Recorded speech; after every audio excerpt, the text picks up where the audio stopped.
ओम शांति। आज के हमारे इस वीडियो में हम आपके लिए श्री लक्ष्मी नारायण की एक बहुत सुंदर कहानी लेकर आए हैं। एक बहुत पुरानी बात है। भगवान नारायण लक्ष्मी जी से बोले, लोगों में इतनी भक्ति बढ़ गई है कि सब नारायण नारायण करते हैं।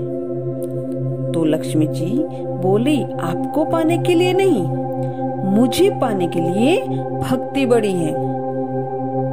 तो भगवान नारायण बोले, लोग लक्ष्मी लक्ष्मी जाप तो नहीं करते। तब लक्ष्मी जी बोली, विश्वास न हो तो परीक्षा हो जाए। तब भगवान नारायण एक गांव में ब्राह्मण का रूप धारण करके गए और एक दरवाजा खटखटाया। तो घर के यजमान ने घर का दरवाजा खोला और खोल कर पूछा, जी कहिए। तो भगवान बोले, हम तुम्हारे नगर में कथा कीर्तन करना चाहते हैं। यजमान बोले, ठीक है। यजमान बोले, जब तक कथा होगी आप मेरे घर में ही रहना। तब गांव के कुछ लोग इकट्ठे हुए और सब तैयारियां कर दी। पहले दिन कुछ लोग आए।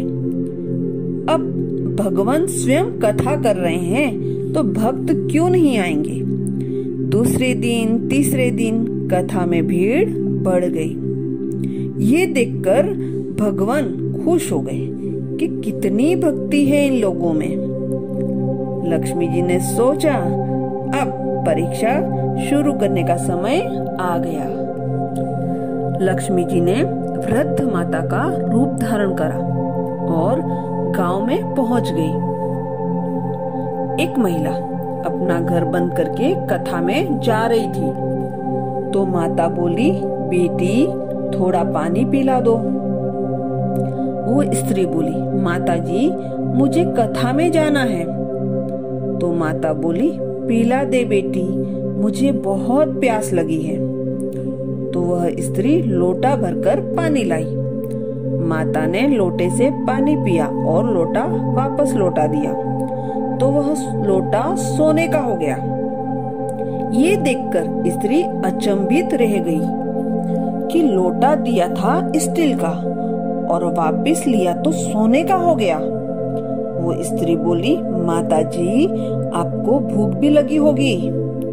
उसने सोचा, खाना खिलाऊंगी तो थाली कटोरी भी सोने की हो जाएगी। नहीं, तुम जाओ बेटी, तुम्हारा कथा का समय हो गया है। वो स्त्री कथा में आई और आसपास की सारी महिलाओं को ये सब बातें बताई। वो सभी महिलाएं कथा से उठकर चली गई। अगले दिन कथा में लोगों की संख्या कम हो गई। तब भगवान ने पूछा, लोगों की संख्या कैसे कम हो गई।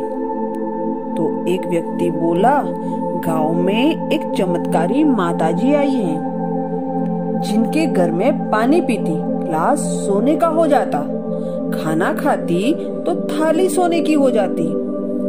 भगवान समझ गए कि लक्ष्मी का आगमन हो चुका है। इतने में देखा यजमान सेठ जी भी कथा में से चले गए। माता के पास पहुंचकर बोले, मैं तो भगवान की कथा आयोजन कर रहा था, अब मेरे घर को ही छोड़ दिया।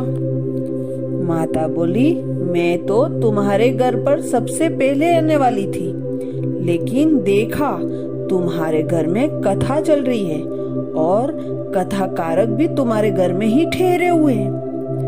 ये सुनकर सेठ जी बोले, महाराज आप अपना बिस्तर समेटिए, क्योंकि आपकी व्यवस्था आज से धर्मशाला में कर दी है। भगवान बोले, अभी तो कथा के 4-5 दिन बाकी है। सेठ जी बोले, नहीं नहीं, आप जल्दी कीजिए, किसी और मेहमान को ठहराना है। इतने में माता वहाँ आई और सेठ जी से बोली, आप थोड़ा बाहर जाइए, मैं उनसे कुछ बात करना चाहती हूँ। लक्ष्मी जी बोले, प्रभु अब तो मान गए, भगवान नारायण बोले, हाँ लक्ष्मी, तुम्हारा प्रभाव तो है ही, लेकिन एक बात तुम्हें माननी पड़ेगी। तुम यहाँ आई संत के रूप में और मैं यहाँ आया संत कारक के रूप में। वहाँ तुम्हारा निवास जरूर होगा। यह कहकर भगवान नारायण ने वैकुंठ के लिए प्रस्थान कर लिया। अगले दिन सेठ जी के घर के बाहर सभी गांव की भीड़ लग गई। सभी चाहते हैं कि माता सभी के घर बारी बारी से आए, पर ये क्या, लक्ष्मी माता ने सेठ और सभी गांव वालों से अब मैं जा रही हूँ। सभी बोले, माता ऐसा क्यों, हमसे कोई भूल हो गई? माता बोली, ये तो मूर्खों का गांव है। मैं वहीं रहती हूँ जहाँ नारायण का वास होता है, संतों का कथावाचक होता है।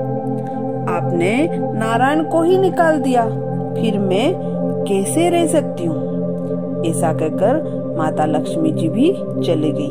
अगर यह कहानी पसंद आए, लाइक कमेंट्स जरूर करना और चैनल को सब्सक्राइब नहीं किया हो तो सब्सक्राइब जरूर कर देना।